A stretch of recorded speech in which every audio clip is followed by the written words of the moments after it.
Sa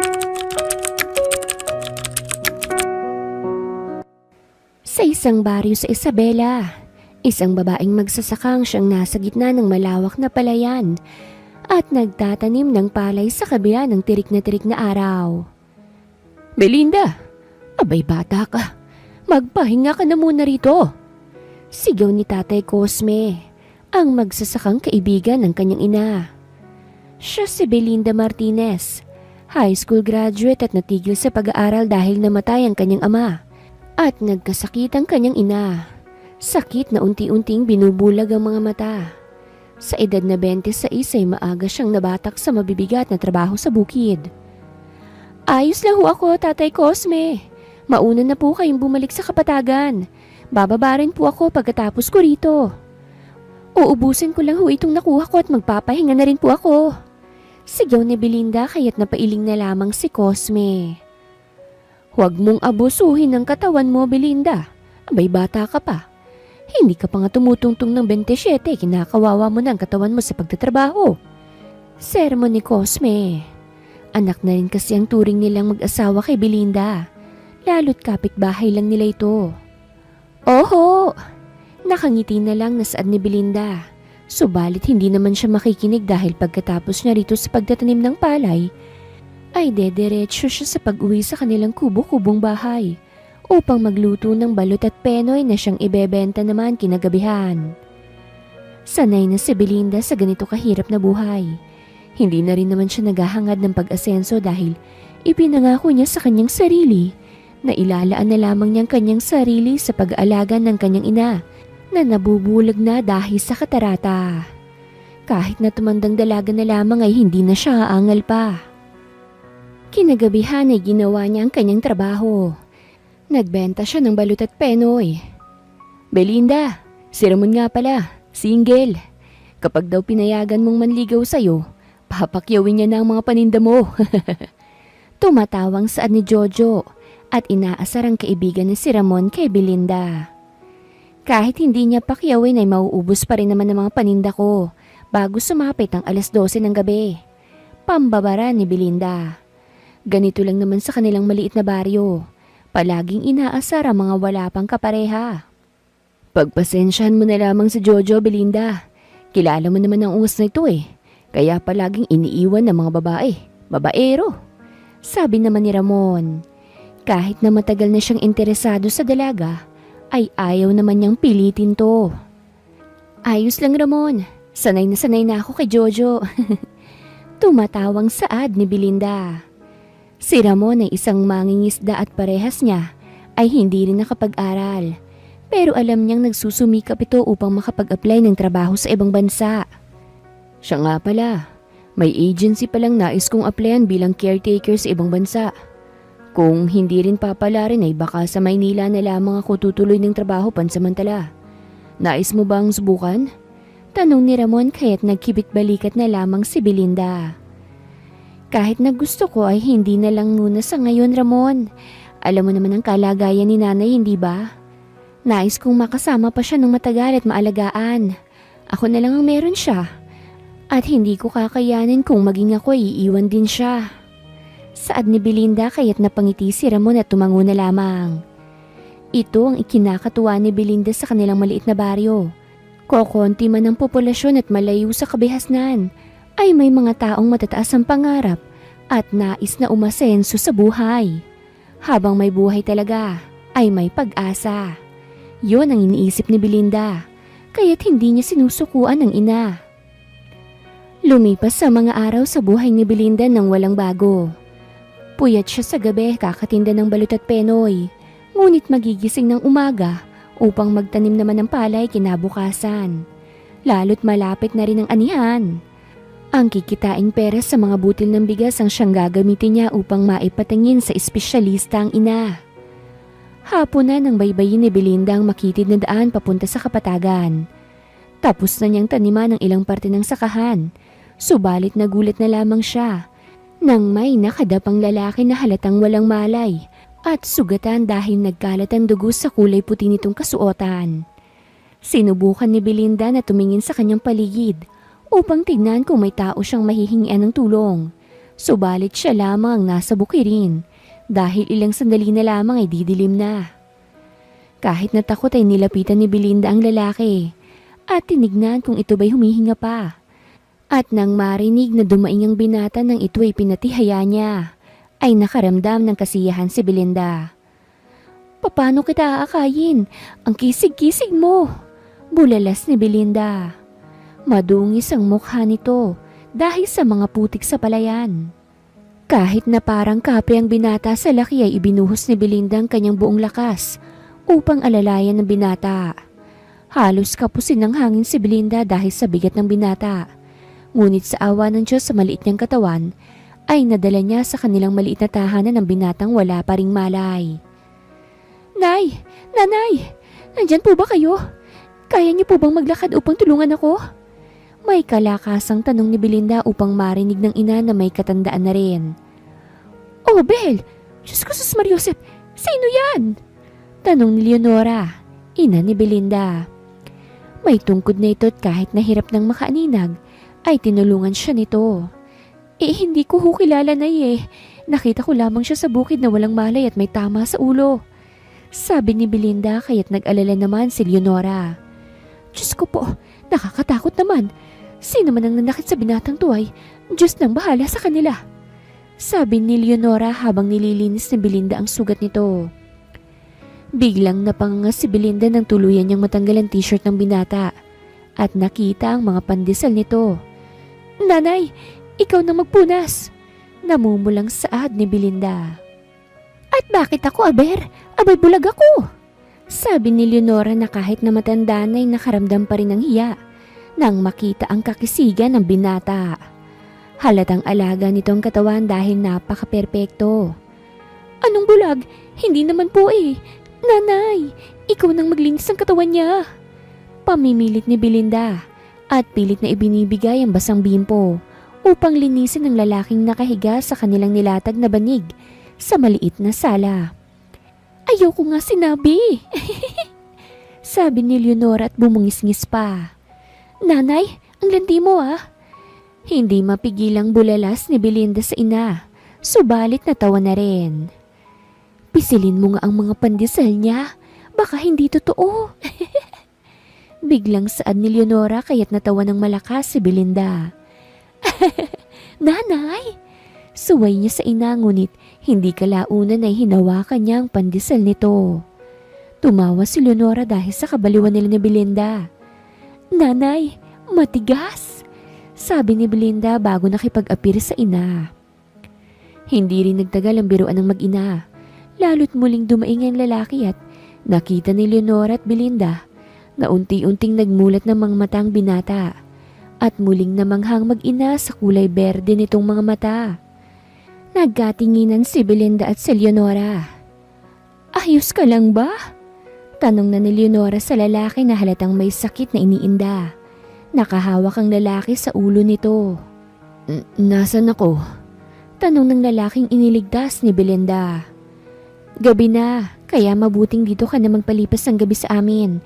Subalit kung hindi mo kayang matulog sa matigas na papag, pwede naman kitang samahan sa pinakamalapit na tindahan upang matawagan mo ng kahit na sinong pwedeng sumundo sa'yo rito. Ayos ka na ba? Nakita kitang nakahandusay sa palayan kanina Mahabang saad ni Belinda. Hindi alam ni Belinda kung bakit nais niyang titigan ng mabuti ang mga nakakahipnotismong mga mata nito. Kita ni Belinda ang nalilitong reaksyon ng lalaking nasa harapan nila ng kanyang ina. Sino ba ako?" Biglang tanong ng lalaki kaya't nagulat si Belinda. Ganon din si Leonora. "Abay, ewan ko sa'yo. Bakit mo kami tinatanong? Nagdadrugs ka ba?" Tanong bigla ni Belinda. Nagulat sa tanong ang lalaki. "Bel, ang boses mo anak." Suway ni Leonora sa anak. Hindi ko alam Nakahawak sa ulong saad ng lalaking iniligtas ni Belinda. Halatang hindi ito nagpapanggap dahil nakita ni Belinda na tila ba pinipiga nitong utak upang makaalala, kaya't napakagat sa ibabang labi si Belinda. Wala akong maalala. Sino ba ako? Nasaan ako?" Sunod-sunod na tanong ng binata habang nakasabunot ito sa buhok nito na para bang nais nitong hilahin ng sariling buhok. Napabuntong hininga si Leonora bago nagsalita. Huwag mo munang pilitin ang sarili mo. Uutusan ko bukas si Belinda nang pumunta ng barangay para ipaalam ang tungkol sa iyo upang mahanap din ng mga magulang mo, iho. Saad ni Leonora. Napabuntong hininga naman si Belinda. Wala silang nagawa ng kanyang ina kung hindi ang linisin ng lalaking iniligtas. Isa lang alam ni Belinda, hindi mahirap ang lalaking iniligtas. Nahihiwagaan siya kung ano ba talagang nangyari dito. Kinabukasan ay pumunta ng barangay si Belinda at ang kasama niyang lalaking nailigtas kahapon. Nilakad nila ang lubak na daan ng kanilang baryo. Wala ka bang kahit na anong maalala? Pangungulit ni Belinda. Wala nga. Masungit na sagot ng lalaki kaya't napataas ang kilay ni Belinda. Kahit na anong alaala na makakatulong na siyang makakapagturo sa pamilya mo. Apelido, kahit pangalan nga lang. Sabi ni Belinda pero umiling lamang ang lalaki sa kanya. Wala. Kahit na anong pilit ko kagabi na makaalala. Kahit pangalan man lang ay hindi ko magawa. Sumasakit ng ulo ko at tanging malabong pangyayari ang nasa panaginip ko. Mahinang saad ng lalaki kaya't napahawak na lamang sa noo niya si Belinda. Nakakaramdaman ng awa ay mas pinangungunahan siya ng takot niya. Lalo pat may iba ring lahi ang iniligtas. Dagdag pa ang kawawa nitong sinapit. Iniisip ni Belinda na baka manganib din ang buhay nila ng kanyang ina nang dahil sa lalaki. Kung ganon, sige. Tatawagin muna kitang Betong, sabi ni Belinda upang madaling bigkasin. Ang pangit naman ng Betong, nakakunot ang noong saad ng lalaki. Abat, ikaw pang maarte. Hindi mo nga alam ang pangalan mo, hindi ba? Kaya pansamantala, gagawa na muna kita ng pangalan. Natatawang saad ni Belinda, kaya nakita niyang umirap sa hangin ng lalaki. Ayoko ng Betong, maarting saad ng lalaki. Bakit mamimili ka ng pangalan?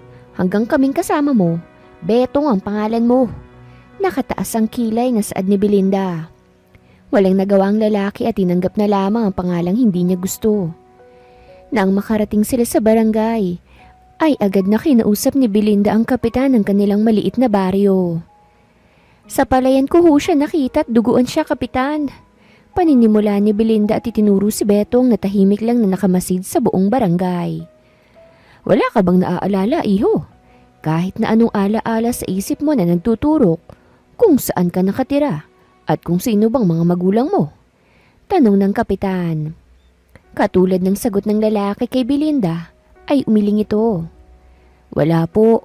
Ang palagi ko lang nakikita ay ang kaarawan ko noong ako'y 5 years old pa lang at malabo ang ibang detalye ng taong nakapaligid sa akin.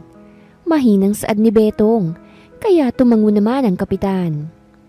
Sa ngayon, Belinda, ikaw na muna ang siyang mag-aalaga sa binatang ito. Aalamin namin sa mga kalapit na nayon kung merong reports ng nawawalang lalaki na hinahanap ng pamilya.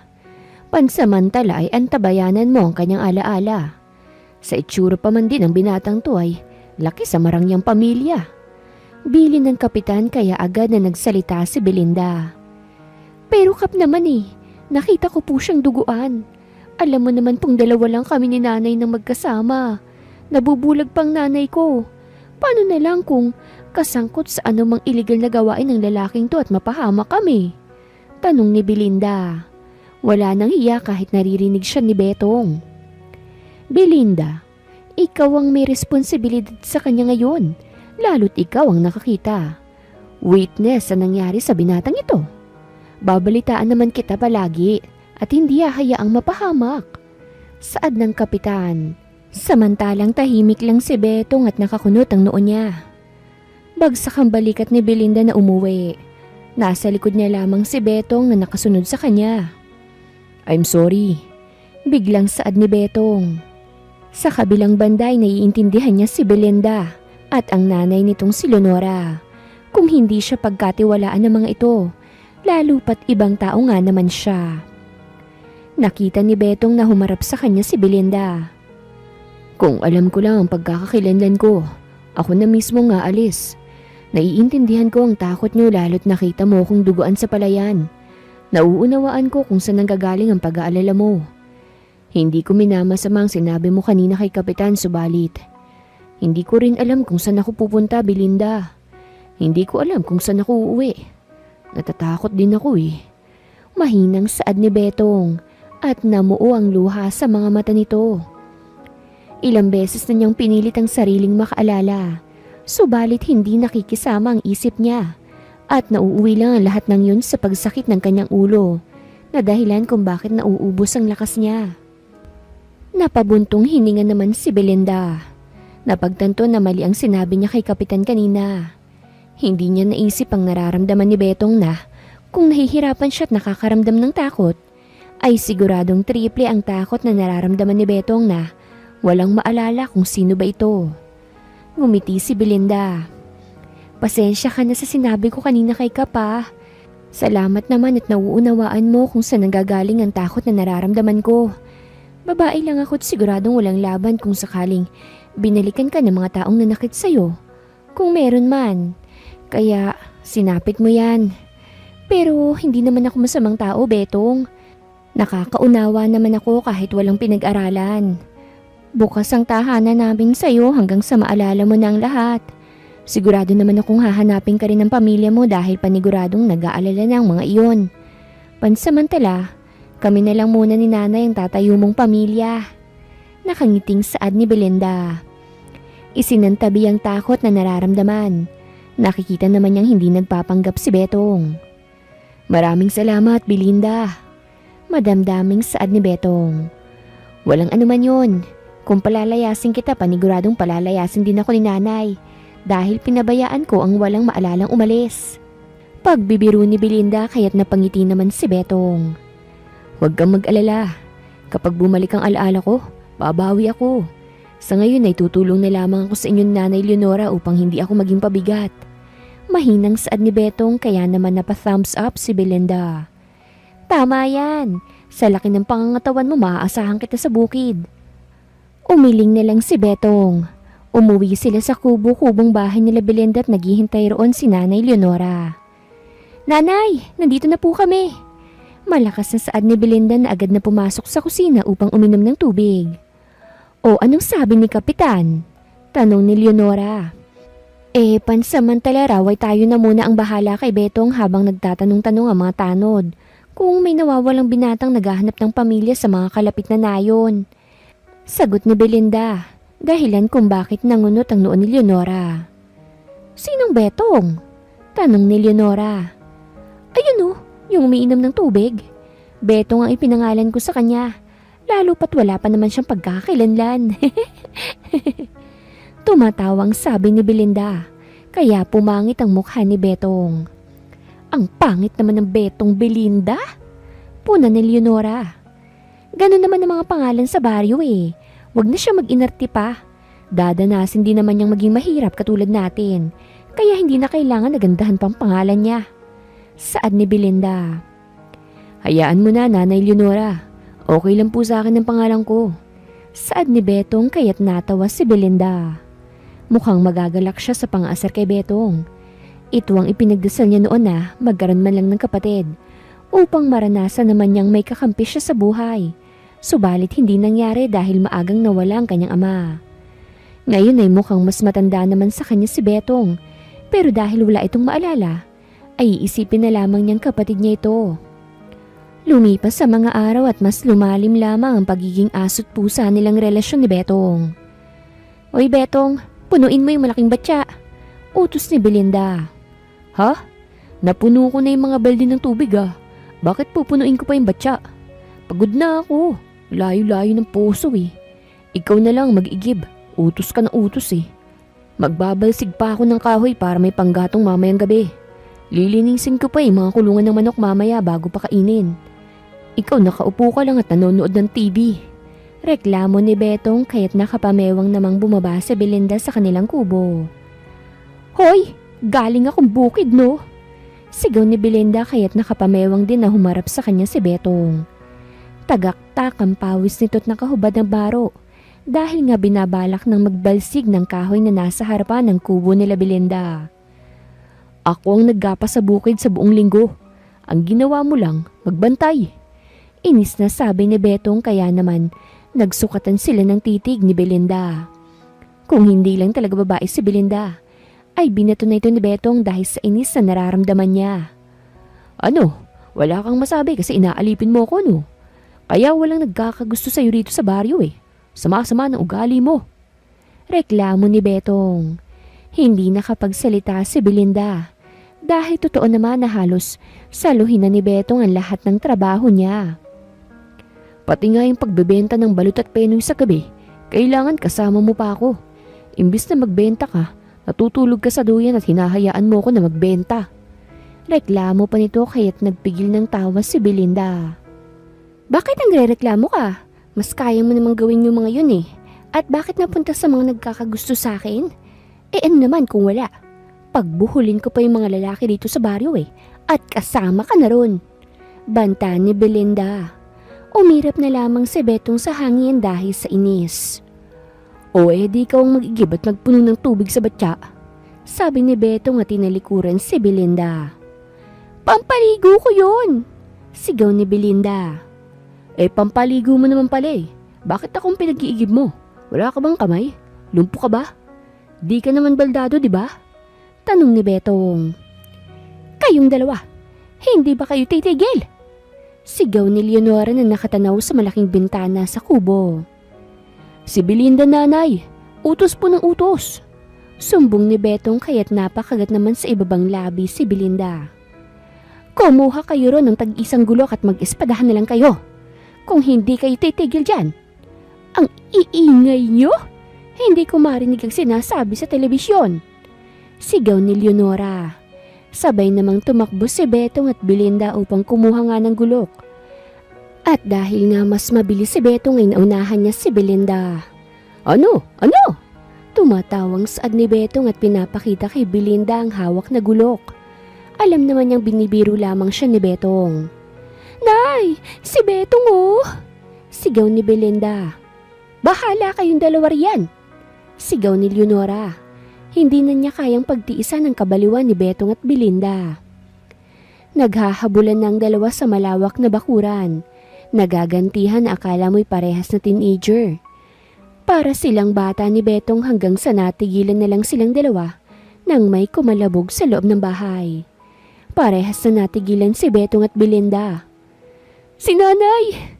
Nag-aalalang saad ni Belinda at sabay silang tumakbo ni Betong. Nakita nilang nakahandusay sa sahig si Leonora, kaya't sabay nilang dinaluhan ang ina. Nay! Anong nangyari? Naiiyak na tawag ni Belinda sa ina. Belinda, wala na akong makita. Mahinang saad ni Leonora, dahilan kung bakit naiyak si Belinda. Hindi na niya alam ang gagawin. Walang malapit na klinik sa kanila. Kailangan pa nilang bumaba sa kapatagan upang makasakay ng tricycle na siyang maghahatid sa nag-iisang ospital sa Nayon. Malayo sa kabihasnan ng lugar nila. Kaya nga sobra kung mag-ipon si Belinda para maipatingin sa espesyalista ang ina. Halika na po, Nay. Ipapatingin natin yung mga mata mo. Umiiyak na sabi ni Belinda bago nagmamadaling pumunta sa kwarto upang tignan ng garapon kung saan niya nilalagay ang kanyang naipon. Bumalik siya agad at nakita niyang inaalalayan na ni Betong ang ina na nakaupo sa gawa sa kahoy nilang upuan sa sala. Nanay, alika na! Hilam sa luhang saad ni Belinda. Umiiling si Leonora. Anak, tama na. Matagal ko nang tinanggap na ganito ang kapalaran ko. Ang ipon mo, hayaan mo na lamang yan at itabi mo para sa iyong sarili. Ayos lamang ako. Mahinang sabi ni Leonora kaya naman napahikbi si Belinda. Tahimik lamang si Betong habang nakatitig kay Leonora. Nanay, hindi po. May ipon naman eh. Baka naman may paraan pa upang makakita kang ulit. Umiiyak na sabi ni Belinda. Belinda, tama na anak. Naiiyak na sabi ni Leonora. Nanay naman eh, bakit ba sumusuko na kayo agad? May pera naman po. Mahinang saad ni Belinda kaya't napakagat sa ibabang labi niya si Betong. Hindi niya nais na naririnig ang pagtangis ni Belinda at hindi niya alam kung bakit ganon. Belinda, hayaan na muna natin magpahinga si nanay. Katulad ng sinabi niya, pinaghahandaan niya ang Hindi na ituloy ni Betong ang sasabihin niya nang magsalita si Belinda. Bakit ka ba nangangailam? Umiiyak na tanong ni Belinda. Mas nagpapanik pa siya kaysa sa kanyang ina na kalmado lamang na nakaupo, na tila ba hindi nawala ng paningin. Anak, tama si Betong. Pagod ako. Nais ko na lamang na matulog, anak. Hayaan mo muna ako. Ilaan mo na lamang ang pera mo sa iyong sarili. Ayos lamang talaga ako, Belinda. Buong suyong pakikiusap ni Leonora sa anak. Hinayaan ni Belinda na makapagpahinga si Leonora kahit na iniyak niya ang pagkawala ng paningin ng kanyang ina buong maghapon. Si Betong na ang siyang pumuntang bukid upang tignan ang mga palay ron at makapagtanim din upang malaki ang kitain nila sa anihan. Kinagabihan ay titig na lamang si Belinda sa kisame ng kwarto nang may kumatok sa pintuan niya. 12:00 na ng gabi. Belinda, si Betong to. Mahinang dinig niya. Binuksan ni Belinda ang pinto ng kanyang kwarto. Sa sala kasi natutulog si Betong. Naglalatag ito ng banig. Napaubos mong balot at penoy? Pasensya ka na. Wala lang ako sa mood na magbenta ngayon. Mahinang saad ni Belinda ngunit ngumiti na lamang si Betong. May dala akong pagkain. Andun sa terrace. Sabi ni Betong. Gusto ko nang matulog. Ikaw na lamang ang kumain. Walang ganang saad ni Belinda dahilan kung bakit mapabuntong hininga si Betong. Gusto rin kitang makausap, Belinda. Hindi ka kumain buong maghapon eh. Gusto mo bang mag-alala si nanay sa'yo? Seryosong tanong ni Betong kaya walang nagawa si Belinda kung hindi ang lumabas ng kwarto. Tahimik naman sila nang makarating sa maliit na terrace ng kubo. Napagtanungan ko si Lubong kanina nang magbenta kami ng balut at penoy. Papasok ako sa pagko-construction para mas malaki ang maipon at maipatingin natin si nanay sa espesyalista. Pasensya na kung pinakailaman kong desisyon mo kanina. Hindi kasi sasapat ang naipon mo, Belinda. Maraming proseso para sa sakit ni nanay kaya kita pinigilan. Kaya nga gagawin natin ang lahat para makaipon. Kalmadong saad ni Betong. Titig na titig lamang si Belinda kay Betong habang nagsasalita to. Tila ba, mas alam nito ang dapat na gawin sa sitwasyon na meron sila ngayon. Salamat, Betong. Kahit na ang sama ng ugaling napapakita ko sa 1 linggo mong pananatili sa amin ay naging mabait ka pa rin sa akin. Mahinang saad ni Belinda. Kaya naramdaman niyang pinunasan ni Betong ang mga luha niya gamit ang hinlalaki nito. Dahilan kung bakit tila may paru-parong nagliparan sa tiyan ni Belinda. Sobrang lapit nila ni Betong sa isa't isa. Hindi ko gustong lumuluha ang maganda mong mga mata, Belinda. Gagawin kong lahat para makatulong at hindi maging pabigat sa inyo. Mahinang saad ni Betong, kaya dahang-dahang tumango si Belinda. Hindi maunawaan kung bakit malakas ang pintig ng kanyang puso habang nakatingin sa magandang mga mata ni Betong. Lumipas pa ang 1 buwan sa buhay ni Betong at Belinda. Wala pa ring balita sa kanilang kapitan kung meron bang naghahanap ng nawawalang lalaki. Wala si Betong ngayon dahil inutusan niyang pumunta sa kapatagan upang makabili ng stocks ng pagkain. Nagtatrabaho na rin to at alam niyang pasingit-singit lamang si Betong. Wala naman tong pagkakakilanlan. Malamang ay hinatak na lamang ni Lubong ang kababata ni Belinda upang magkaroon ng pagkakakitaan. Sa hindi malamang kadahilanan, ay hindi alam ni Belinda kung bakit buong sahod nito ibinibigay sa kanya lahat. Larawan sila ng isang masayang mag-asawa kung tutuusin, pero iniling ni Belinda ang ulo dahil sa iniisip. Mabait lamang talaga si Betong at tumatanaw ng utang na loob sa kanila. Magandang umaga! Magalang na saad ng isang magandang babae. Mukhang taga-ibang nayon dahil hindi pamilyar si Belinda sa babae. Magandang umaga, ano pong atin? Tanong ni Belinda. Katatapos lamang niyang labhan ang mga damit ni Betong. Hi, nandyan ba si Betong? Tanong nito kaya't napataas naman ng kilay niya si Belinda. Si Betong ba? Nasa trabaho niya eh. Mamayang 5:00 pa ng hapon ang uwi niya. Magalang na sabi ni Belinda. Subalit may kung ano siyang nararamdaman para sa babaeng nasa harapan. Nagseselo siya. Hindi niya alam kung bakit. Siguro dahil mas lumalim ang pagkagusto niya kay Betong nitong nakaraang buwan dahil sa kabaitan ng binata. Subalit pinipigilan naman ni Belinda ang kanyang sarili, lalo pat ayaw niyang mahulog sa lalaking mukhang kapatid lamang ang turing sa kanya. Ganun ba? Pwede ba ang ikaw na lamang mag-abot sa kanya nito? Naiwan kasi niya sa karinderya namin nang kumain sila ni Lubong. Saad nito kaya't nakaramdam ng inis si Belinda. Oh, sige, sasabihin kong pumunta ka. Kaano-anong ka nga pala ni Betong? Tanong ni Belinda. Ako si Ella. Taga-kabilang nayon lamang ako malapit sa construction site kung saan nagtatrabaho si Betong. Hindi ka naman niya asawa, hindi ba? Nung tinanong ko kasi si Lubong, ay ang sabi niya ay pamilya kayo ni Betong kaya siguradong kapatid ka niya. Nakangiting saad nito kaya't napataas ng kilay si Belinda. Nobya ka ni Lubong? Tanong ni Belinda. Naku, hindi. Si Betong din kasi ang gusto ko. Namumulang sabi ni Ella. Napakagat naman sa labi niya si Belinda at hindi na nagsalita pa. Hanggang sa umalis na si Ella, ay tulala lamang si Belinda at nagseselo siya. Hanggang sa nakauwi si Betong ay tahimik lamang na nag-aayos si Belinda ng ititindang balot at penoy. Yan na bang ibebenta ko? Siya nga pala. Tignan mo itong dikipad na cellphone na pinahiram sa akin ni Lubong oh. Di ba may cellphone ka? Kunin ko yung number mo para matawagan kung sakaling may emergency. Ano bang number mo? Nakangiting tanong ni Betong matapos itong kumain ng gabihan. Ako nang magbebenta. Ibibigay ko rin mamaya yung number ko. Walang ganang saad ni Belinda. Sa isip ni Belinda ay siguro kumuha ito ng cellphone upang matawagan ng Ella na yon. Nagulat na lamang si Belinda nang sinalat ni Betong ang noo niya upang i-check kung may sakit ba siya. Nag-alala bigla si Betong kay Belinda at inisip na may sakit ang dalaga dahil himalang hindi siya inaaway ngayon.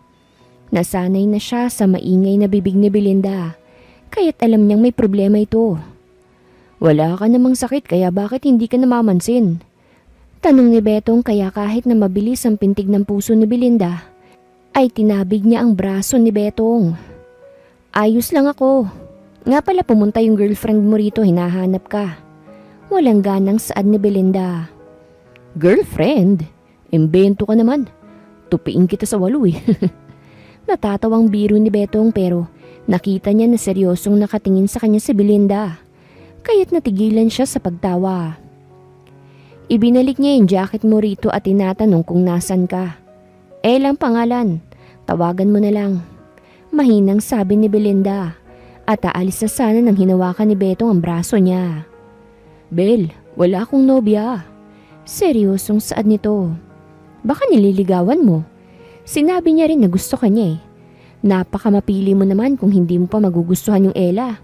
Maganda siya. Labas sa ilong na saad ni Belinda.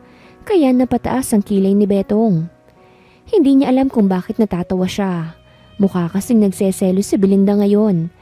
Ayaw mang mag-assume ni Betong ay ito lang naman ang dahilan kung bakit malungkot ang dalaga. Sa lagpas 1 buwan niyang kasama si Belinda ay napagtanto niyang gusto niya ito. Natatakot lamang siyang umamin lalo't mukha namang walang gusto sa kanya si Belinda noon. Pero taliwas sa inaakala niyang reaksyon ngayon ni Belinda dahil kay Ella. May iba akong gustong ligawan. Nakangiting saad ni Betong kaya't nakita niyang natigilan si Belinda. Saglit itong tumingin sa kanya bago umiwas ng tingin. Tabi nga, aalis na ako. Sabi ni Belinda pero hindi umalis si Betong. Bel, ako nang magbebenta. Sabi ni Betong pero umiling si Belinda. Nakaasa na ako sa'yo masyado. Hindi iniisip na pwede kang umalis anumang oras. Mahinang saad ni Belinda kaya't napabuntong hininga si Betong. Hindi ko gustong umalis, Bel. Seryosong saad niya. Hindi ikaw ang magdidesisyon yan. Hindi mo hawak ang mga pwedeng mangyari. Paano kapag nabalik ng alaala mo? Paano kung gusto mo ng mapangasawang babaeng nagugustuhan mo? Paniguradong aalis ka at iiwan din kami ni nanay. Kaya nga hayaan mo lang din ako sa mga dati kong gawain. Mahabang saad ni Belinda. Kaya't napakunot ang noon ni Betong. Ano ba talagang problema, Bel? Kanina lang ay nandun tayo sa inaakala mong nobya ko. Dahil lang sa dahilan na pumunta siya rito para ibalik ang jacket na naiwan ko sa karinderya nila. Ngayon naman tinutukoy mo ng paglisan ko. Hindi yun mangyayari. Seryosong saad ni Betong. Bakit ka ba nagsasalita ng tapos? Kapag bumalik ng alaala mo at nalaman mong hindi ka naman pala mahirap, mananatili ka pa rin dito sa amin? Gusto mo pa rin magtrabaho? Galit na tanong ni Belinda. Paano kapag sinabi kong oo kasi nandito ang gusto ko? Maniniwala ka na ba? Seryosong tanong ni Betong. Ang swerte naman pala ni Ella dahil mas pipiliin mo siya kesa sa karangyaan kung sakaling mayaman ka nga. Natatawang saad ni Belinda pero nagseselos siya. Sinabi ko nang hindi si Ella ang gusto ko. Bakit ba pinipilit mo? Tanong ni Betong. Di kung sino man ang gusto mo, napakaswerte niya kung ganun dahil pipiliin mo siya. Sabat na ni Belinda. Swerte ka talaga dahil mananatili ako sa tabi mo hanggang sa huli. Seryosong saad ni Betong. Natigilan si Belinda dahil sa sinabi ni Betong. Kaya't napatitig siya sa binata at tinatanggap pa rin ng isip niya ang sinabi nito. Ha? Ano? Namumulang tanong ni Belinda. Halos mapatalon sa gulat si Belinda nang hawakan ni Betong ang pisngi niya. Gusto kita, Belinda. Puno ng suyong saad ni Betong, kaya't napalunok sa gulat si Belinda. Huwag mo nga akong binibiro dahil baka butasin ko yung tagiliran mo. Kinakabahang saad naman ni Belinda.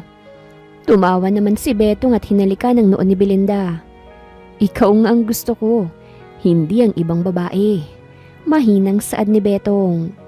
Bakit naman ako? Kinakabahang tanong ni Belinda. Ewan ko rin. Wala namang kagusto-gusto sa'yo. Biglang saad ni Betong kaya't nawala ang excitement kay Belinda. At sinuntok niya sa braso si Betong, kaya't natawa ito. Nakakainis ka. Nakakunot ang noong saad ni Belinda. Binibiro mo lang yata ako eh. Gusto mo lang siguro ako kasi may utang na loob ka sa akin. Pananapos ni Belinda. Sa totoo na hindi ko alam kung bakit nagustuhan kita eh. Ang bossy mo, utos ka ng utos. Maingay ka. Ang pangit ng ugali mo pero sa kabila nun, alam kong mabuti kang tao. Ililigtas at patutuloyin mo ba ako rito kung hindi? Mahal na mahal mo si nanay at kapakanan niya lang ang iniisip mo. Madiskarte ka kaya't nakakagulat na walang nais na kunin ng kamay mo pero sa kabila nun, masaya ako dahil wala akong kaagaw sa'yo. Natatawang sabi ni Betong. Kaya't napakagat sa ibabang labi niya si Belinda. Hinihintay ko sa dahilan mo na maganda ako. Biro ni Belinda. Ngunit deep inside ay sobrang nagwawala ang mga paru-paro sa tiyan niya. Nakita niyang umirap sa hangin si Betong bago nagsalita. Oo, dahil maganda ka. Sobrang ganda mo, Belinda. Ngumiti si Belinda. Hindi na niya napigilan kaya nang malakas na tumawa si Betong ay nagpanggap siyang naiinis na tumingin dito. Gusto mo ako? Tanong ni Belinda kaya't natigilan si Betong. Paulit-ulit. Sigaw na ni Betong kaya't natawa si Belinda. Sorry, hindi ako easy to get. Dapat dumaan ka sa proseso. Natatawang biro ni Belinda. Nakita niyang seryosong nag-iisip si Betong kaya't inabot niya ang basket kay Betong na naglalaman ng mga balot at penoy. Dahil ako palang gusto mo, ikaw ang magbenta. Tumatawang saad ni Belinda. Ngunit labis-labis ang kasiyahan ng puso niya na gusto rin pala siya ni Betong. Abusado ka na naman kasi nalaman mong gusto kita. Dinig niyang sabi ni Betong. Gusto mong ako ang magbenta? O sige, akin na yan. Masungit na saad ni Belinda pero iniiwas naman ni Betong. Ako na. O sige na. Babalik din ako kagad. Ibibigay ko ang number ko sa'yo. Tawagan mo ko agad kung magkakaroon ng problema dito ha. Saad ni Betong kaya't napangiti naman si Belinda. Manliligaw ka ba? Tanong ni Belinda. Nangunot ang noon ni Betong pero tumango naman to. Ayaw mo yata eh, sabi ni Belinda kaya't umirap sa hangin si Betong. Gusto ko nga. Sabat agad ng binata kaya't natawa si Belinda. O sige, pinapayagan na kitang manligaw. Tumatawang saad ni Belinda. Pero napangiti si Betong bago tumalikod upang itago ang namumulang tenga kay Belinda. Ayaw pang aminin na gusto rin ako. Nagseselos pa sa ibang babae. Parinig ni Betong kay Belinda. Kaya't namula rin sa kahihiyan si Belinda. Hindi ako nagseselos, sigaw ni Belinda. Kausapin mo yung pader. Sa kanya ka magsinungaling no? Pambabara ni Betong kaya't napairap naman sa hangin si Belinda. Ang importante sa kanya ay siya ang nais ni Betong. Dumaan ang mga araw at talagang sineryoso ni Betong ang panliligaw sa kanya. Belinda, kambing para sa'yo. Saad nito at pinakita ang kambing na nakatali malapit sa manukan. Ha? Anong gagawin ko riyan? Malalaki ang matang tanong ni Belinda. Nanliligaw ako hindi ba? Pwede tong pampapaitan. Saad ni Betong kaya't halos malaglag ang panga nito. Bumili ka ng kambing bilang regalo? Malalaki ang matang tanong ni Belinda. Hindi makapaniwala sa ibinigay ni Betong. Oo nga, walang mapagbilhan ng chocolate kaya kambing na lang. Nakangiting saad ni Betong. Kinabukasan ay hindi bulaklak ang ibinigay ni Betong, kung hindi talbos ng kamote. Talbos ng kamote para sa'yo. Hindi mo naman makakain ng bulaklak. Kaya kumuha na lang ako sa tabi lang ng mga palayan ng talbos ng kamote. Tumatawang saad ni Betong. Naku, baliw ka na talaga Betong. Malalaki ang matang saad ni Belinda rito. Hindi niya ba alam kung tinototoo nito ang panliligaw sa kanya? Baliw na baliw sa'yo. Tumatawa pa nitong saad. Kaya't inirapan niya ito samantalang kinikilig naman si Leonora at masaya sa ideyang nandyan si Betong para sa kanyang anak. Kinagabihan habang nanonood sila ni Belinda ng TV, ay may kumatok sa pintuan nila.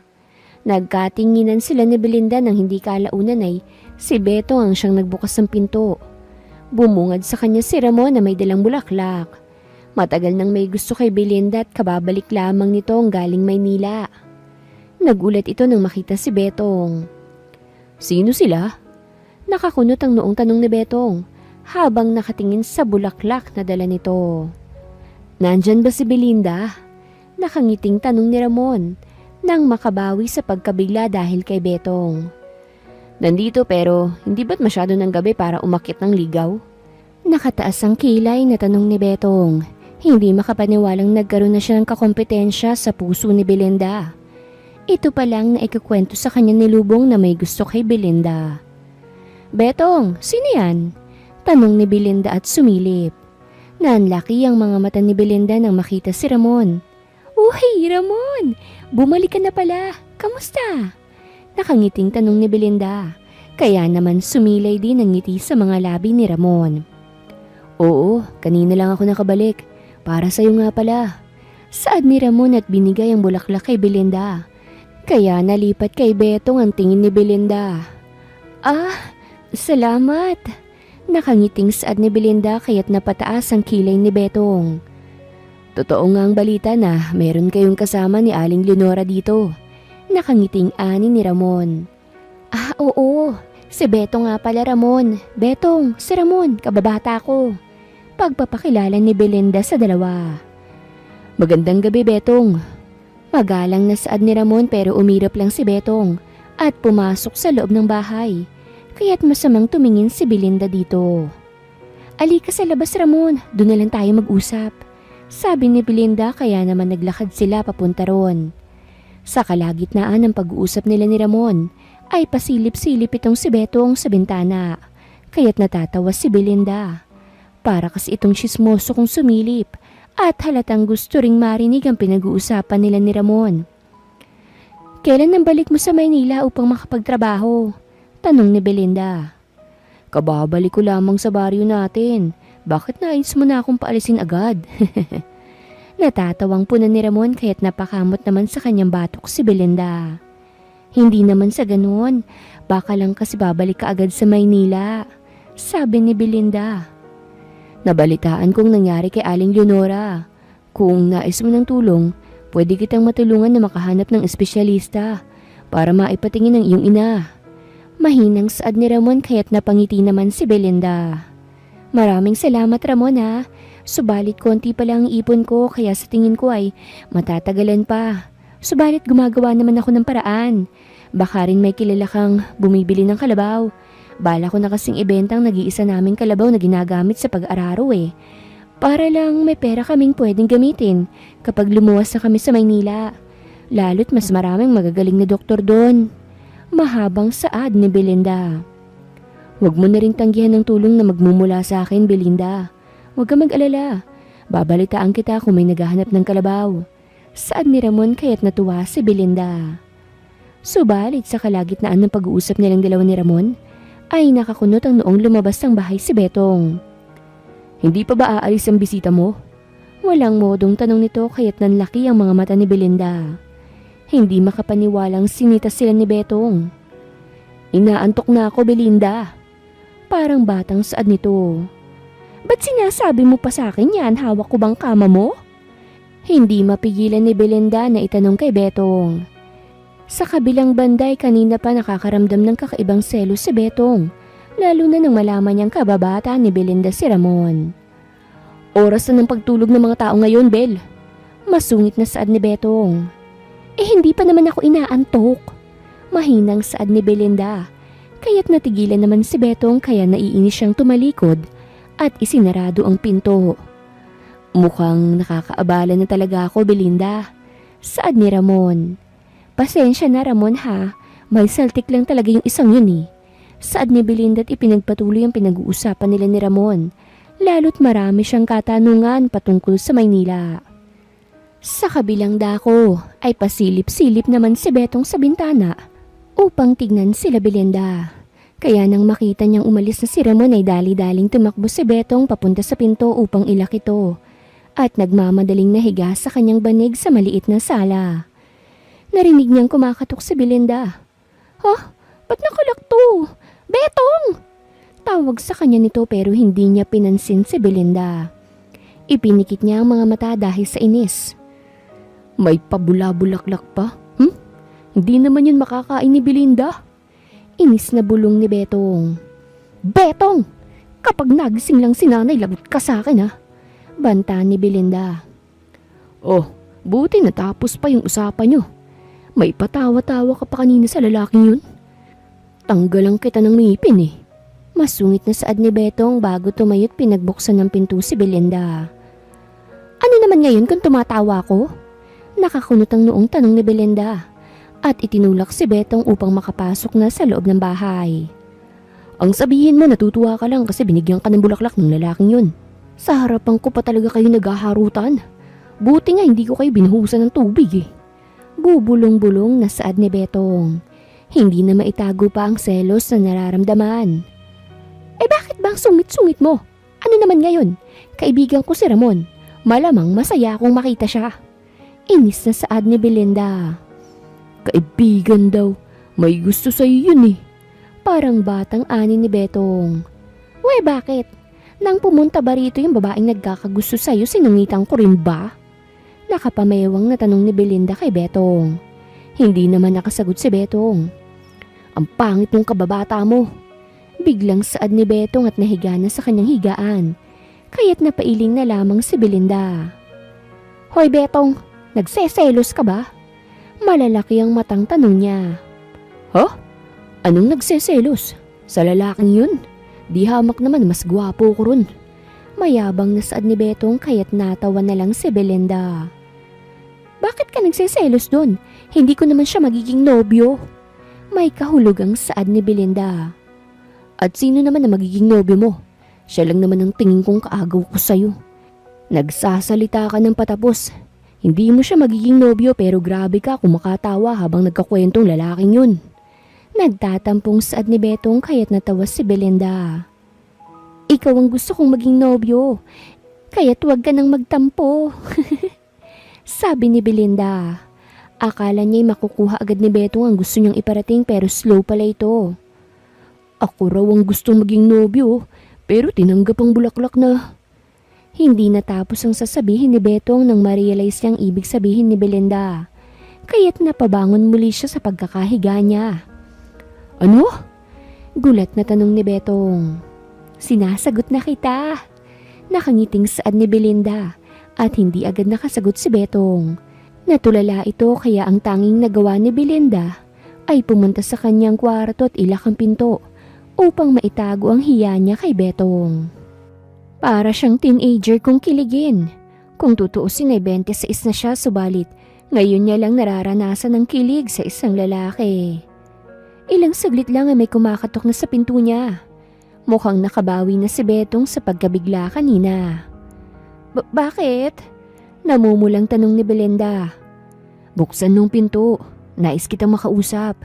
Saad ni Betong kaya't humugot ng isang malalim na paghinga si Belinda. Bago binuksan ang kanyang pinto. Bumungad ang mukha ni Betong at yakap-yakap nitong isang unan. O bakit? Nahihiyang tanong ni Belinda at hindi makatingin sa mukha ni Betong. Wala nang bawian na. Nakangiting saad ni Betong at basta na lamang pumasok sa kanyang kwarto. Huy! Anong ginagawa mo? Gulat na tanong ni Belinda. Makikitulog. Bakit? Masama bang makasama si higaan ng nobya ko? Saka masakit ng likod ko sa papag. Reklamo nito kaya't umiling si Belinda. Magagalit si nanay. Sa kabilang kwarto lang siya, Betong. Paalala niya sa binata. Ipapaalam ko bukas ang relasyon natin. Alam kong papayag yun. Mas paborito niya ako kaysa sa iyo eh. Nakangising saad nito. Hindi naman yun ang inaalala ni Belinda. Kung hindi ang ideyang magkakatabi sila sa pagtulog ni Betong. Hindi pa man din malaki ang kama niya. At talagang magkadikit sila kung sakaling mahihiga na siya. Betong, hindi tayo kasya.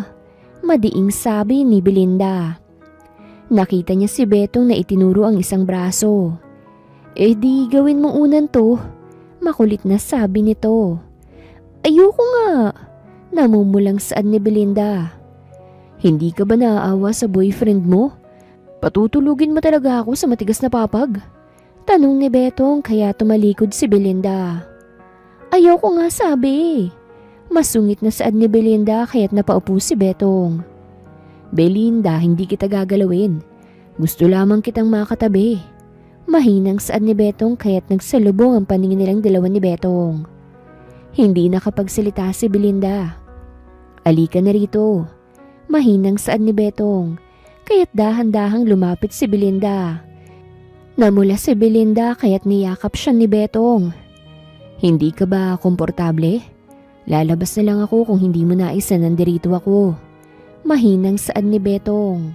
Kaya't napabuntong hininga naman si Belinda. Matutulog lang ha. Bago magising si nanay kailangan mong umalis. Mahinang saad ni Belinda kaya't natatawa namang tumango si Betong. Pananagutan naman kita eh. May kahulugang saad ni Betong kaya't inirapan siya ni Belinda. Ganun nga ang nangyari. Magkayakap silang natulog ni Betong kaya't masaya ang puso ni Belinda. Lalo't katabi ang nobyo niyang matulog. Naalimpungatan lamang siya nang marinig niyang dumadaing si Betong na tila binabangungot.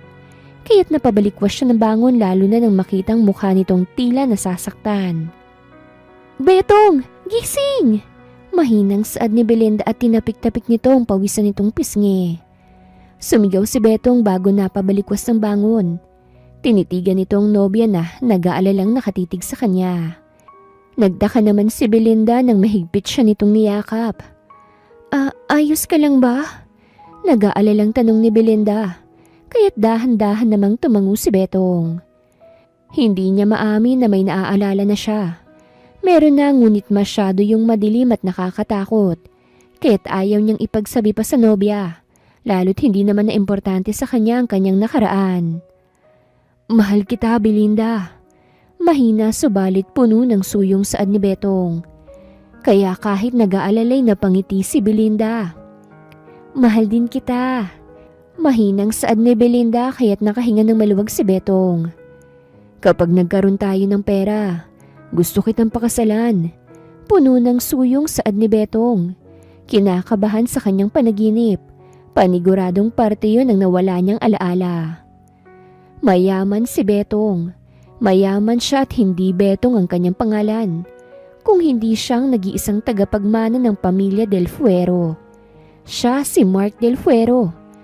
Ang businessman na maraming kalaban at kontrolado ng magulang. Subalit ayaw ni Betong na bumalik pa sa dati niyang buhay. Hindi na siya si Marco ngayon na maraming responsibilidad at maraming kaaway dahil nais siyang mapatalsik sa kumpanya ng pamilya. Kundi siya nang magsasakang si Betong, ang lalaking nais maikasal kay Belinda. Hindi na importante kung sino siya dahil nais na lamang niyang ibaon ang alaalang yon. Talaga bang ayos ka lang? Kanina pa masakit ang ulo mo, Betong. Mahinang saad ni Belinda at hinawakan ng noo ng nobyo. Napangiti naman si Betong upang maitago na rin ang pangamba sa puso niya. Pasensya ka na ah. Bukas na lamang ako papasok sa trabaho. Masakit lang talaga yung ulo ko eh. Dahil siguro nababad kami sa init ni Lubong nung isang araw. Mahinang saad ni Betong kaya't hinawakan naman ni Belinda ang pisngi nito. Alam kong nais mo kaming tulungan, Betong, para maipagamot si nanay. Pero hindi mo namang kailangang ibigay sa akin lahat ng sinasahod mo. Maglaang ka naman para sa sarili mo. Bili ni Belinda kaya't natawa naman si Betong bago inihilig ang ulo sa balikat ng kanyang nobya. Ayaw mo ba yun? Ikaw na ang nagtatago ng pera ko para mabilis din tayong makaipon sa pagpapakasal. Mahina ngunit puno ng suyong saad ni Betong. Kaya natigilan si Belinda. Akala niya'y nagbibiro lamang ito kagabi tungkol sa pagpapakasal. Sigurado ka ba, Betong? Paano na lang kung bumalik ng alaala mo?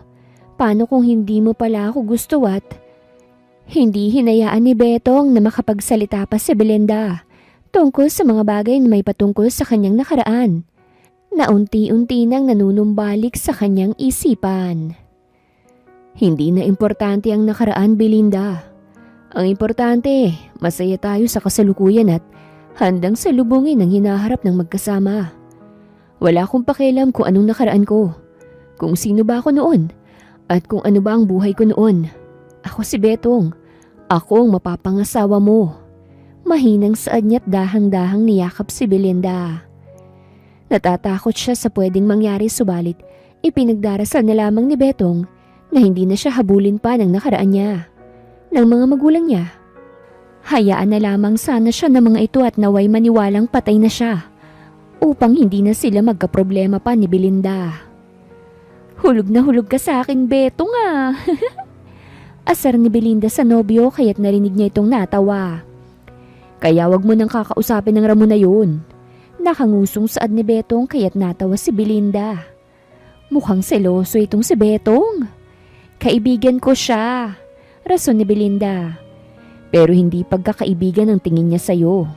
Natutuwa ka pa sa pabulaklak niya ha. Mas makakain mo naman ng talbos na ibinigay ko.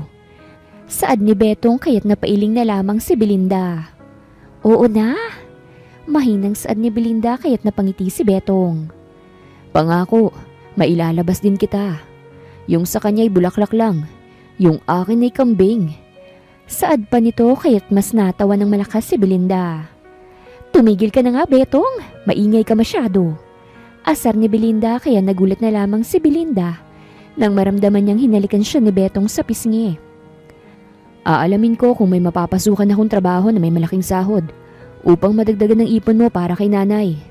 Magtatrabaho ako ng mabuti para hindi tayo ganito kahirap at hindi mo rin kailangan pang magtrabaho ng mabibigat. Mahinang saad ni Betong kaya't napangiti naman si Belinda. Napakaswerte niyang hindi makasarili ang lalaking iniibig at palaging ang kapakanan niya at ng kanyang ina ang inuunang isipin. Huwag mong abusuhin ang sarili mo, Betong. Bili ni Belinda kaya't muli siyang hinalikan ni Betong sa pisngi. Huwag mo kong alalahanin, malakas pa ako. Nakangiting saad ni Betong kaya't napailing na lamang si Belinda. Sa buong isang buwan nilang relasyon ni Betong ay naging kampante ang buhay nilang dalawa kasama ang kanyang ina. Tila isang mapagmahal na asawa sa kanya si Betong at talagang walang itinitirang sahod sa sarili. Kung hindi ibinibigay sa kanya lahat, lalo't siya naman daw ang namamahala sa kanilang bahay. Alam na ng kanyang ina ang relasyon nilang dalawa, kaya hindi na yun kailangan pang ilihim ni Belinda. Lalo pat tama naman talaga si Betong. Hindi nga humahad lang ang kanyang ina sa relasyon nilang dalawa. "Mahal!" Sigaw ni Betong, nakagagaling lang sa bukid upang mag-ani ng mga palay. Pawisan pa ito at talagang nakasuot pa ng sombrerong pangbukid. Sumilip si Belinda sa malaki nilang bintana.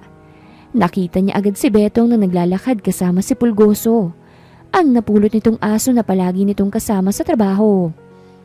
"Oh, bakit ka sumisigaw? Halika na rito't nagluto na ako!" Sigaw rin ni Belinda.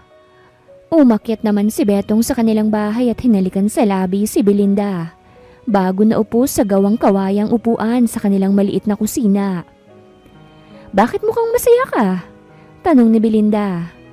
"Narinig kong may gaganaping kasalang bayan sa barangay sa susunod na linggo. Ayaw mo bang makisali tayo?" tanong ni Betong kaya't natigilan si Belinda. "Kasalan?"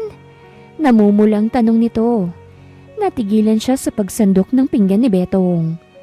"Oo, sayang din naman kung hindi tayo sasali dahil sa susunod na taon na naman ang kasunod na programang yun ng gobyerno. Gusto na kitang pakasalan pero kung hindi ka pa handa, ay ayos lang naman kung sa susunod na taon na lamang." Nakangiting saad ni Betong, kaya may humaplos sa puso ni Belinda. "Ano naman ang hinihingi nilang requirement sa kasal? Wala kang ang papers, Betong eh." Paalala ni Belinda kaya't natigilan si Betong at biglang nawala ngiti sa mga labi nito. Nakita yun ni Belinda kaya't dahan-dahan siyang naupo sa tabi ng kanyang nobyo. Hinawakan niyang pisngi nito. "Huwag nating madaliin, okay ba yun?" Masuyong tanong ni Belinda. Ngunit para kay Betong ay ayaw na niyang patagalin pa ang pagkakataon na mapasa kanya si Belinda. "Betong, pwede naman nating hintayin kung sino ka ba talaga, hindi ba? Natatakot ako sa nakaraan mo pero ang importante sa akin ngayon ay akong mahal mo. Sumusugal ako sa relasyon natin katulad ng pagsugal mo. Hindi natin kailangang madaliin ang pagpapakasal. Bandang huli ay ikaw pa rin ang nagmamay-ari ng puso ko." Nakangiting saad ni Belinda kaya muling nanumbalik ang ngiti sa mga labi ni Betong. "Okay." Masuyong saad niya. Alam na alam talaga ni Belinda kung papaano siyang pasasayahin. "Kontento na ako sa kung anong meron tayo ngayong Betong. Mahal kita at yun ang importante. Huwag tayong magmadali." Masuyong saad ni Belinda kaya tumango naman si Betong. "Mahal kita." Yun lang ang tanging nasabi ni Betong kaya't napangiti naman si Belinda. "Mahal din kita. Alika na't kumain na tayo. Mabigat na naman ang trabaho mo mamaya kaya kumain ka ng marami. Iniluto ko yan para sa'yo." Nakangiting saad ni Belinda kaya muling hinalikan ni Betong si Belinda sa labi. Magana silang kumain ng nobya at saglit lamang umidlip bago bumalik si Betong sa pag-aani ng palay. Kinagabihan ay nagdaka si Belinda kung bakit may naririnig siyang nagigitara sa labas lamang ng kanilang bahay. Kaya't iniwan niya ang tinutuping damit ni Betong na nilabhan niya kahapon at dumungaw sa malaking bintana. Doon niya nakita si Betong na may hawak ng gitara. "Betong, anong ginagawa mo riyan? Kanina ka pa ba umuwi? Baka malumok dyan. Alika na rito sa taas." Mahinang saad ni Belinda kaya naman nag-angat sa kanya si Betong ng tingin. "Haharanahin ko muna ang nobya ko." Nakangiting saad nito bago sinimulang tumugtog gamit ang gitara. Napansin ni Belinda na magaling maggitara si Betong. Ang talent ng binata na ngayon niya lamang nakita. Napangiti siya nang kinantahan siya nito ng buong puso. Nang matapos ito ay ngumiti ito sa kanya kaya't natawa na lamang si Belinda upang itago ang saya sa dibdib niya. "Happy Mansari, mahal ko." Mahinang saad ni Betong kaya dali-daling bumaba si Belinda at sinalubong siya ng yakap ni Betong. Hindi niya alam pero para silang baliw na malambing na sumasayaw na akala mo ay may classic na tugtog sa paligid nila. Pero sa totoo lang ay taho lamang ng mga aso, tilaok ng mga manok at maingay na huni ng mga ibon ang naririnig nila sa malawak nilang bakuran. Hinayaan nila ang mga katawan nilang malambing na sumayaw. Kapag ayos ng lahat, pangakong pakakasalang kita, Belinda. Puno ng suyong saad ni Betong. Ano man ang mangyari, hihintayin ko ang panahon na magpapakasal na ako sa'yo. Malambing niyang saad kay Betong kaya't muling nagtagpo ang mga labi nila na, hindi kalaunan, ay nauwi sa mainit na gabi sa pagitan nilang dalawa ni Betong. Pagkatapos nilang magtalik sa unang pagkakataon, ay tahimik silang magkayakap ni Belinda. Ang ingay mo, baka narinig tayo ni nanay. Bulong sa kanya ni Betong kaya't siniko niya ito. Ang sabi mo kasi dadahan-dahanin mo. May diing saad ni Belinda kaya't natawa si Betong. Hayaan mo na, pananagutan naman kita eh. Hindi pa tayo pwedeng maikasal dahil wala akong papel. Unahin na muna natin yung honeymoon. Tumatawang saad ni Betong, kaya kinurot ito ni Belinda sa tagiliran. Huwag ka na ngang magsalita. Suway niya rito kaya naman mahigpit siyang niyakap ni Betong. Mahal na mahal kita, Belinda. Ano man sanang mangyari, malaman mo mang bumalik ng alaala ko, ay tanggapin mo pa rin ako. Mahinang saad ni Betong. Hindi pa rin maamin sa nobya na kilala na niya kung sino siya. Mahal na mahal din kita, Betong, at ipaglalaban ko kung anong meron sa atin, kahit na ano pang mangyari. Puno ng pangakong saad ni Belinda na siyang ikinatuwa ni Betong.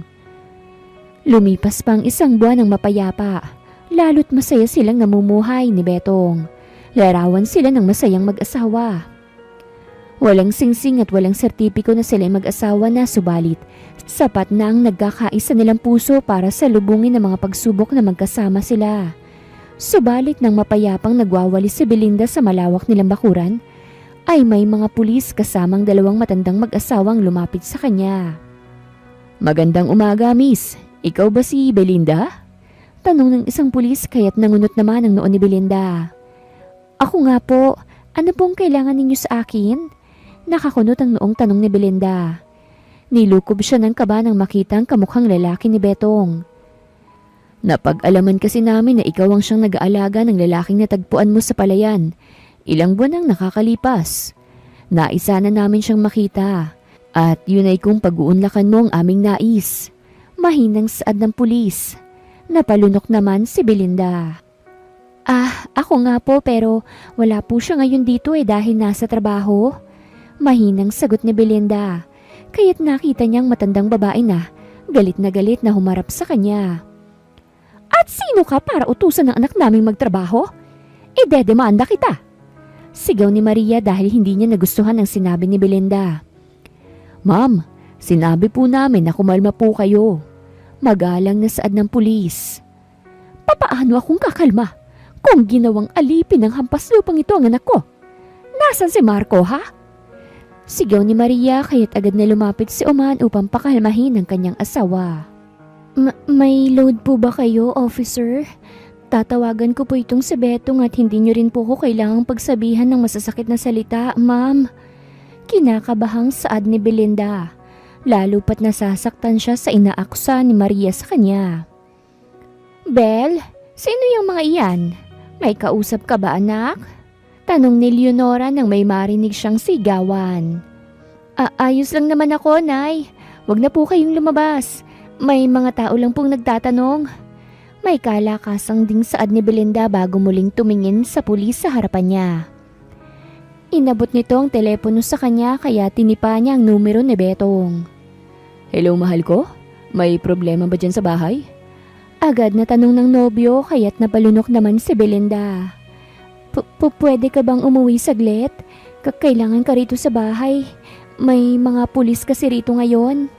Mahinang saad ni Belinda. Kaya biglang nanahimik si Betong sa kabilang linya. Okay, hintayin mo ko. Uuwi ako. Mahina ngunit buong suyong saad ni Betong. Kaya naman pinatayan siya ng tawag ni Belinda. Pauwi na raw po siya. Mahinang saad ni Belinda. Mabuti naman at uuwi na siya. Oras na malaman ko lang na pinahirapan niyo ang anak ko rito. Sisirain ko ang buhay niyo. Galit na saad ni Maria kaya't natigilan naman si Belinda. Gusto niyang sagutin ng matanda subalit kung ito man ang ina ni Betong, ay kailangan niyang intindihin kung saan nanggagaling ang galit ng matanda. Hindi nagtagal ay nakita niya si Betong na naglalakad papasok sa gawa sa kawayan nilang gate. "Oh my goodness, my son!" Sigaw agad ni Maria nang makita si Betong, samantalang tahimik lamang si Belinda. Sinalubong ni Maria at uman si Betong subalit umiwas si Betong at lumapit siya kay Belinda na halatang takot na takot at hinalikan ito sa labi kaya't nakita niyang natigilan si Belinda. "May ginawa ba sila sa'yo?" Nag-aalalang tanong ni Betong sa pinakamamahal. Umiling naman si Belinda. "Wala naman, subalit ang mag-asawang yan, mukhang silang mga magulang mo, Betong." Mahinang saad ni Belinda. Kaya naman nakita niyang napabuntong hininga si Betong. Pansin ni Belinda na hindi man lang naging masaya si Betong. "Marco, ano sa tingin mo ang ginagawa mo? Nandito na kami upang sunduin ka." Seryosong saad ni Maria na sumama ang loob nang hindi man lang siya niyakap ng nag-iisang anak. "Hindi ko po kayo kilala." Malamig na pagsisinungaling ni Betong. Sinong makakalimot sa mga magulang niyang walang ginawa kung hindi diktahan siya? Planuhin ang buhay na hindi naman niya ninanais na maranasan. Totoong matagal na siyang nakakaalala at hindi niya nanais na bumalik sa pagiging siya dati. Rebelde at palaging nadidiktahan ng gusto. Maraming beses na siyang nasaktan ng kanyang ama sa tuwing nalalaman na pumapasok siya sa iba't ibang gang.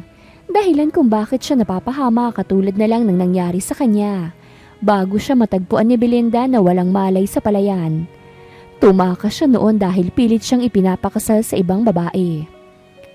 "Sir, kailangan mong sumama sa kanila at mahinga ng impormasyon kung bakit kayo napadpad sa baryong ito. Ang sabi ni Kapitan wala ka daw maalala. Ang mga taong to, matagal ka nang hinahanap. Dala nila ang mga impormasyon na nagpapatunay na sila nga ang mga magulang mo." Mahinang saad ng pulis subalit hinawakan lamang ni Beto ang kamay ni Belinda. "May karapatan din po akong tumanggi. Hindi ko po kilala ang mga taong kasama niyo, officer. At nakakagulo na po kayo sa amin ng asawa ko." May diing sabi ni Betong kaya't natigilan si Belinda. "Nagbibiro ka ba, Marco?" Hindi makapaniwalang tanong ni Maria sa anak. Hindi niya nais ang sinasabi nito. "Paano mong magiging asawang hampas lupang yan kung kasal ka na sa ibang babae?" Malamig na tanong ni Maria kaya't nabigla si Belinda. Unti-unti niyang nabitawan ng kamay ng nobyo dahil sa sinabi ng ina nito. "At isa pa, Marco, pwede naming kasuhan ang kasama mong babae. Inabuso niyang pagkawala ng memorya mo at ngayon ay minamanipula ka niya? Paano mo siya naging asawa kung katulad ng sinabi ng mami mo kasal ka na kay Roxy? Hindi namin ipinaalam sa publiko ang pagkawala mo dahil isa yung kahihiyan sa angkan natin." Malamig na saad ni Uman kaya't napalunok si Belinda. Namumuo ang luha sa mga mata niya. Hindi naman nagsasalita si Betong. Sumama ka na muna sa kanila, Betong." Naluluhang saad ni Belinda. "Bel, walang katotohanan ng sinasabi nila." Biglang saad ni Betong sa kanya pero nasa isip ni Belinda na baka sinasabi lamang yun ni Betong upang hindi bumigat ang pakiramdam niya. Please, sumama ka na muna sa mga magulang mo. Mas magandang maliwanagan tayong lahat eh." Nasasaktang saad ni Belinda kaya't nakita niyang napabuntong hininga si Betong. Hinawakan ni Betong si Belinda sa pisngi nito at pinakatitigan. "Babalik ako. Aasikasuhin ko lang lahat ng naiwan ko at babalik ako sa iyo, Belinda. Babalikan kita." Puno ng suyong saad ni Betong. Humarap siya sa mga magulang. "Wala kayong guguluhin maliban lang sa akin." Makahulog ang saad nito bago matiwasay na sumama. Doon lamang humagulgol si Belinda. Nasaktan siya sa mga nalaman. Hanggang sa yumakap sa kanya ang braso ng kanyang inay, tuloy-tuloy lamang ang luha sa mga mata niya. Kinagabihan ay hinintay niya si Betong na umuwi subalit walang dumating. Walang tumawag sa kanya at hindi ito nagparamdam. Napanood na lamang niya na bumalik na ang nag-iisang tagapagmana ng ari-arian ng mga Del Fuero. Bumalik na nga ang napangasawa ng nag-iisa ring anak ng isa sa makapangyarihang angkan sa Batangas. Kasal nga talaga si Betong na siyang dahilan kung bakit nawasak ang puso ni Belinda. Tila tanging mga damit at gamit lang nito ang nagpapatunay na meron niyang Betong ang nanirahan sa maliit nilang bahay. Hanggang sa nalaman ni Belinda na nagdadalang tao siya. 6 na araw nang lumilipas walang Betong ang bumalik. Kaya't nagkulong na lamang siya sa kanyang kwarto at pinagdamdamang sawi niyang puso. Iniisip na tuluyan na nitong pinili ang marangyang buhay. Sa kabilang dako, ay inaayos ni Betong ang lahat ng mga papeles niya sa kabila ng sunod-sunod nilang pagtatalo ng kanyang mga magulang. Ang kapal na mukha mong takbuhan ng responsibilidad mo rito! Sigaw ni Maria kaya naman napabuntong hininga si Betong. Wala akong responsibilidad dito. Malamig na saad ni Betong. Hindi ka sumipot sa araw ng kasal mo. Tapos nalaman na lang namin ang gulo sa pagitan nyo ng mga sindikatong pinagtitripan niyong magkakaibigan. Kaya ka napadpad sa baryong iyon. Ano bang ipinakain sa'yo ng hampas lupa na yun, ha?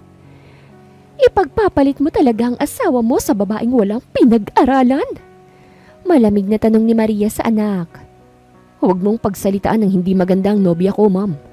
Hindi ako pumirma sa kahit na anong sertipiko ng kasal sa kahit na sino. Kung meron akong dapat pakasalan ay si Belinda yun. Malamig na saad ni Betong. Marco, kung ganun ay matagal nang bumalik ang alaala mo at hindi mo man lang kami hinanap ng daddy mo. Ano bang ipinagmamalaki mo, ha? Wala ka naman kung wala kami. Sino ka ba kung hindi ka isang Del Fuero? Sigaw ni Maria. Ako si Betong. Sigaw ni Betong kaya't natigilan si Maria sa sinabi ng anak. Hindi ako papayag na mapunta ka lang sa babaeng taga-baryo. Hindi mo iiwan ang responsibilidad mo kay Roxy. Sigaw ni Maria kaya galit na humarap si Betong sa ina. Hindi ko gagawin ang nais nyo. Buong buhay ko sinusunod ko ang nais ninyo dahil akala ko ginagawa niyong nakabubuti sa akin. Pero habang tumatanda ko, nais nyo lang akong kontrolin. Hindi na ako bata, ma'am. Kaya ko nang magdesisyon para sa sarili ko. Sigaw ni Betong dahilan kung bakit sinampal ni Maria ang anak. Hindi maaari, Marco. Tatanggalan kita ng mana. Alam ko naman kaya ka inaalagaan ng babaeng yon dahil mayamang ka. Bibigyan ko lamang ng pera yon paniguradong mapapasunod ko na siya at iiwang kanya. Galit na sigaw ni Maria kaya't napahawak naman sa kanyang noo si Betong. Mom, would you stop? Hindi mo na ako madadala sa mga pinagsasasabi mo. Aalis ako oras na makuha ko ang mga kailangan ko rito. At maayos ang kasal na pineke niyong pirma ko. Hindi mo na ako kailangan pang pamanahan. Hindi ko nais mabuhay sa karangyaan na hindi masaya. Oo nga't mahirap lamang sila Belinda, ma'am. Subalit napakabuti niyang tao. Mabuti siyang babae. At siyang nais kong maiharap sa altar. Mahinang saad ni Betong. Mas pipiliin mo talagang maghirap at mag-amoy lupa. Hindi makapaniwalang tanong ni Maria. Ma'am, sa lupa rin naman tayo patungo. Wala na akong pakialam. Noong namuhay akong kasama sila Belinda, napagtanto ko na hindi perang pinakaimportante sa buhay ng tao. Kung hindi ito. Mahinang saad ni Betong at itinuro ang dibdib kung nasaan ang puso niya. Hindi makapaniwala si Maria sa sinasabi ng anak. Kilala niya ito. Alam na alam niya kung gaano kayabang ang anak niyang si Marco noon. Isang rebeldeng gagawin ng lahat para may mapatunayan sa kanilang dalawang mag-asawa. Subalit ibang-iba na ang Marcong nasa harapan ni Maria ngayon. Aalis na ako oras na matapos ang lahat ng gusot na ginawa niyo, ma'am. Para makapagsimula na kami ni Belinda. Bukas ang bahay namin ni Belinda kung bukas din kayo para sa aming dalawa. Huwag mo akong silawin sa karangyaan, lalo't hindi ako masisilaw. Ilang buwan ko lamang nasaksihan ng tunay na hirap pero iyon ang kauna-unahang nakaramdam ako ng pagmamahal at pag-aaruga. Mula sa mga taong hindi ko pa talaga kadugo, ma'am. Mahinang saad ni Betong at tumalikod sa ina. Akala niya'y magiging madali ang pag-aasikaso niya ng mga papeles na kakailanganin niya bago bumalik kay Belinda. Subalit umabot pa sila sa korte upang mapasa walang bisa ang kasal na hindi naman siya permado. Maraming hearing ang nangyari upang pumanig sa kanyang korte. Nawala ang consent niya at hindi siya ang pumirma sa marriage contract nila ni Roxy. Sinubukan niyang tawagan si Belinda upang mangamusta. Sinubukan niyang bumalik subalit ayaw niyang humarap kay Belinda na may mga sabit pang nakaraan niya. Gusto niyang malinis siyang babalik sa dalaga. Nang makalipas ang 6 na buwan at nanalo siya sa kanyang kaso sa korte at napawalang bisa ang kasal nila ni Roxy, ay dali-dali siyang bumalik sa bahay nila Belinda. Dala-dala ang konti niyang ipon upang makapagsimula sila ni Belinda. Subalit nawasak ang puso niya nang makita niya si Belinda na nagwawali sa harapan ng bahay ng mga ito na may malaking tiyan samantalang nagpapakain naman ng manok si Ramon. Hindi napigilan ni Betong na sugurin si Ramon at malakas itong sinuntok dahilan kung bakit nabigla si Belinda. Hindi lang dahil bumalik na si Betong, kung hindi dahil sa nasasaksihan niya ngayon. "Betong!" Sigaw niya lalo na nang nagpapalitan na ng suntok ang dalawa. Dahil sa inis ni Belinda, ay kinuha niya ang hose ng tubig at binasa ang dalawa. Doon lamang tumigil ang dalawa. Nandito lang naman si Ramon upang tulungan siya lalo't hindi na niya kaya lalo't malapit ng 6 na buwan ang tiyan niya. "Bakit ka ba nandito?" Malamig na tanong niya kay Betong kaya't nakita niyang pagdaan ng sakit sa gwapong mukha nito. "Belinda, nawala lang ako saglit eh. Eto na ang nabalikan ko." Maluha-luha nitong tanong sa kanya kaya't napakagat sa ibabang labi niya si Belinda bago tumingin kay Ramon. "Ramon, maraming salamat ah. Pwede bang iwan mo muna kami? Kakausapin ko lamang si Mr. Del Puero." Malamig na saan ni Belinda at tumitig sa mukha ni Betong. Kitang-kita niya ang galos nito sa magkabilang gilid ng labi. Subalit pinilit ni Belinda na hindi mag-alala sa lalaking hanggang ngayon ay iniibig pa rin niya. "Anong ginagawa mo rito?" Malamig na tanong ni Belinda. "Sinabi kong babalik ako." Mahinang saad ni Betong. "Huli ka na." Malamig na saad ni Belinda kaya't madiing napapikit si Betong. "Belinda, anak ko ba ang nasa sinapupunan mo?" Malamig na tanong ni Betong. Tuloy-tuloy sa pag-agos ang luha sa mga mata ni Belinda. "Umalis ka na lang at bumalik ka na sa asawa mo, Betong. Marco, o kung sino ka man. Hindi na kita guguluhin. Basta, kalimutan mo na kung anumang namagitan sa atin dito. Ayoko ng anumang gulo." Umiiyak na saad ni Belinda. Hindi niya nanais na sigurin na naman at pagsalitaan ng masasakit na salita mula sa magulang ni Betong. Hindi na niya kaya pang tumanggap ng ano pang panginsultong mula sa magulang ni Betong. "Sinabi kong babalik ako taas sikasuhin kong lahat upang malinis na umuwi sa'yo." Mahinang saad ni Betong at unti-unting bumagsak ang masagana nitong mga luha. Hindi nakasagot si Belinda sa sinabi ni Betong. "Totoo. Totoong dapat kinasal ako sa iba kaya tumakas ako ng araw mismo ng kasal ko, Belinda. Doon ako tinambangan ng mga kaaway ko. Dahilan kung bakit duguan mo akong natagpuan sa kapatagan. Bumalik ang alaala ko matagal na nung magkasama pa lang tayo. Kasi simula ng relasyon natin noon pero kampante akong wala akong iniwang asawa sa Maynila. Lalo pat wala naman akong ibang iniibig kung hindi ikaw lang." Mahinang saad ni Betong. Kaya't napahagulgul si Belinda bago umiling. "Huwag mo na akong linlangin. Kumalat sa baryo na kabit mo ako dahil sa balitang ikinasal ka at tuluyang nakabalik na sa mga magulang at asawa mo." Umiiyak na saad ni Belinda kaya't napabuntong hininga si Betong. "Kung ganun, hindi ka na nanonood pa nitong mga huling buwan?" Mahinang tanong ni Betong dahilan kung bakit tumango si Belinda. Hindi niya nanais na mapanood pa sa balita ang tungkol kay Betong. "Inasikaso ko ang kasal na hindi naman akong pumirma, Belinda. Mataas na pamilya ang meron ako. Kaya nilang gawin ang naisin nilang gawin kaya't hindi na ako nagulat na ipakasal nila ako kahit na hindi ko naman yun pirmado. Hindi ako kasal at hindi ikinasal, Belinda. Pumanig sa akin ang korte." Mahinang saad ni Betong kaya't napahikbi si Belinda. Inalala niya ang mga araw na para siyang tangang naghihintay kay Betong. At hindi man lang niya naisipan na ginagawa pala nito ang paraan upang makabalik sa kanya. Inisip niyang mas gusto nito ang buhay na meron nito kesa manatili sa tabi niya at sabay silang maging mahirap. Hindi nakapagsalita si Belinda at patuloy lamang sa pagluha. Dahilan kung bakit mahigpit siyang niyakap ni Betong. I'm sorry. Mahinang saad ni Betong. 6 na buwan siyang hindi nakasama ni Belinda, kaya siguradong kung ano-ano ang pumasok sa isip ng kanyang nobya. Marco, kapag pinili mo ko, mababaong ka sa hirap ng buhay na meron ako. Emosyonal na saad ni Belinda kaya't napabuntong hininga si Betong at hinalika ng leeg ni Belinda. Sinong nagsabi na hindi ako handa? Bumalik ang alaala ko subalit na natili pa rin ako sa'yo. Kahit na ano pang mahirap na trabaho ang kaharapin ko, wala akong pakialam. Basta ba ikaw ang uuwian ko ay paulit-ulit kitang pipiliin. Madamdaming saad niya. Hindi nakapagsalita si Belinda kaya dahan-dahang lumuhod si Betong sa harapan ni Belinda bago masuyong hinalika ng malaking tiyan ng nobya. Kahit na hindi mo sabihin, alam kong sa akin ang batang nasa sinapupunan mo. Pangako. Napatakip ng mukha niya si Belinda dahil sa masagana niyang mga luha. Belinda, kumpleto na ako sa papel. Alam mo na ang apelidong ipapagamit ko sa'yo.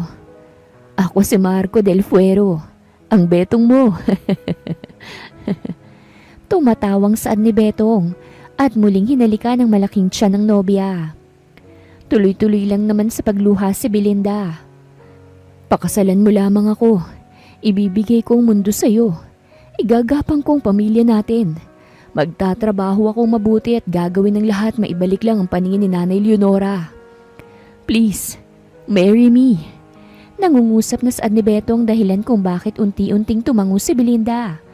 Kaya sumilay ang ngiti sa labi ni Betong.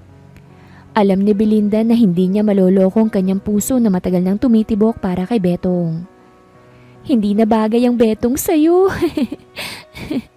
Umiiyak at tumatawang saad ni Belinda. Subalit umiling naman si Betong. Hindi, ako ang habang buhay mong Betong, Belinda. Mahinang saad nito bago tumayo at katulad ng palaging napapanood ni Belinda. Tinapos ng isang simpleng halik sa labi ang lahat ng sakit na nararamdaman niya nitong mga nakaraang buwan nang akala niya ay iniwan na siya ng tuluyan ni Betong. Pinagdikit ni Betong ang mga noo nila. Wala akong pakialam kung gaano kahirap ang pagsubok na kakaharapin nating dalawa. Ang alam ko lang, mahal kita. Iniibig kita ng sobra, Belinda. Puno ng suyong saad ni Betong, kaya't niyakap ni Belinda ang lalaking ama ng kanyang anak at magiging mga anak pa. Handa akong salubungin ang mga problemang yon, Betong. Dahil alam kong may makakaramay na ako sa buhay. Gaano man kahirap ang mga pagsubok na yon. Madamdaming saad ni Belinda. Hindi akalain na ang lalaking napulot ay siyang tagapagmana. Tagapagmana ng puso niya. Napagtanto na hindi kayamanan ang siyang nagwawagi, kung hindi pagmamahalang totoo at kumpleto. Dahil ganun ang kwento na meron sila ni Betong o ni Marco Del Fuego. Wakas.